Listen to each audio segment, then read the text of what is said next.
Bless up my viewers and my subscribers. Welcome back to the channel. So right now my viewers, we have some quick information I want to give you now. Because you know say the whole Clansman trial is back in action.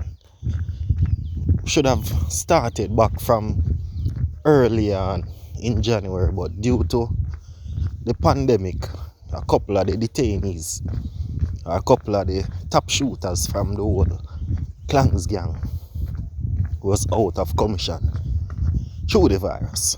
So they are now back before the court and the big bash is about to kick off again.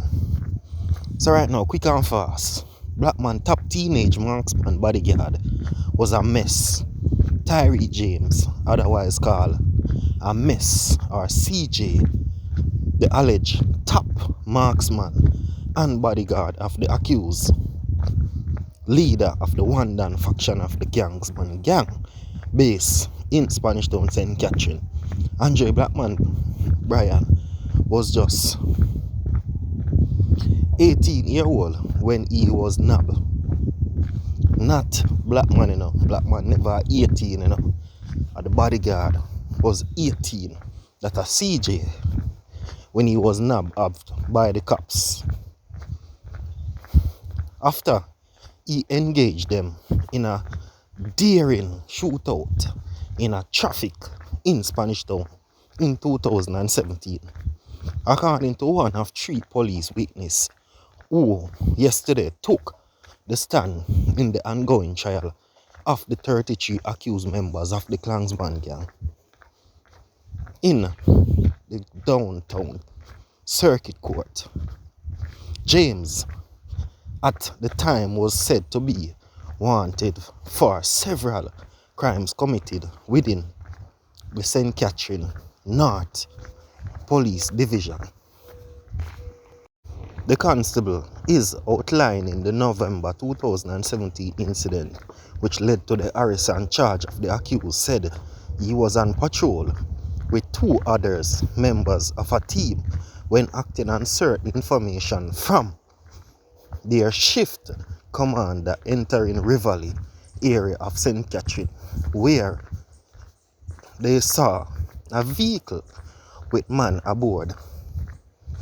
Aroused their suspicious.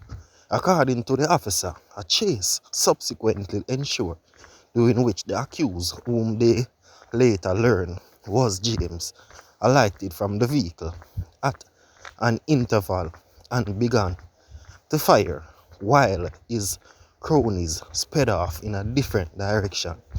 The cop, who was in lead during the chase, under question.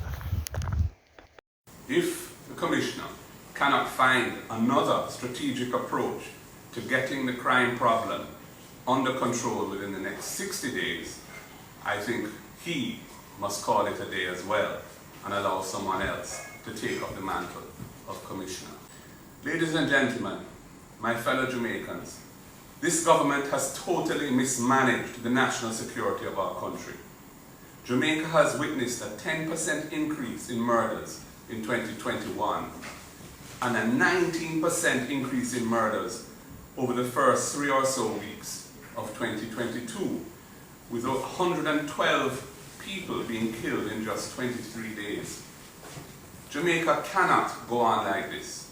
There must be accountability for such poor performance in the critical area of our national security.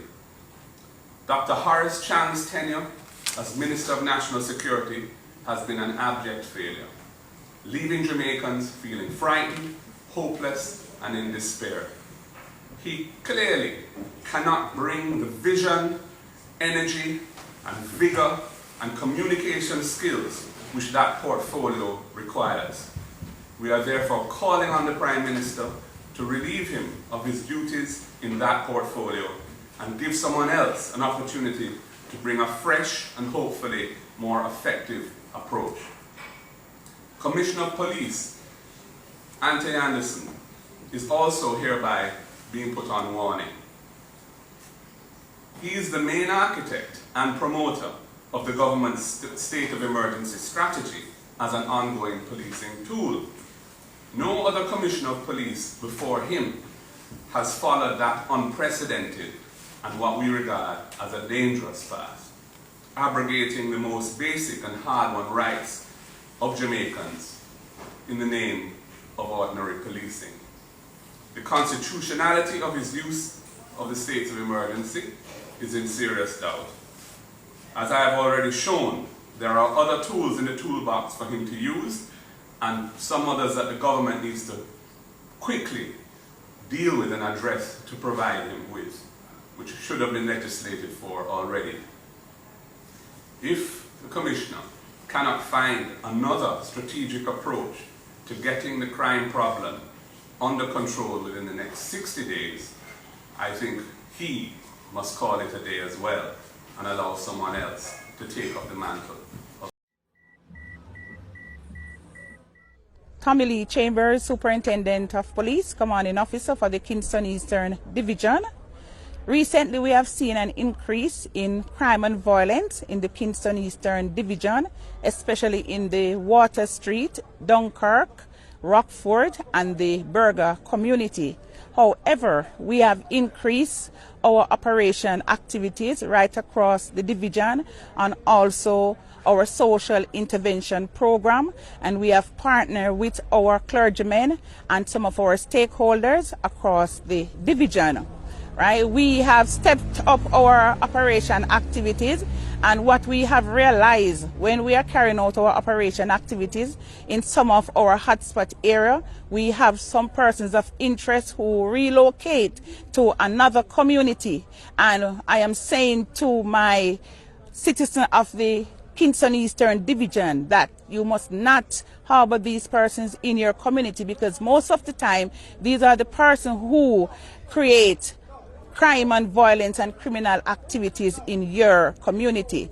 So we are reaching out to the citizen in the Rockford area this afternoon. As you can see, we are doing a walkthrough with the citizen here to reassure them that we, the police, we are here for them to ensure that the community of Rockford and right across the Kingston Eastern Division will be a place of choice for them to live, do their business, and raise their family.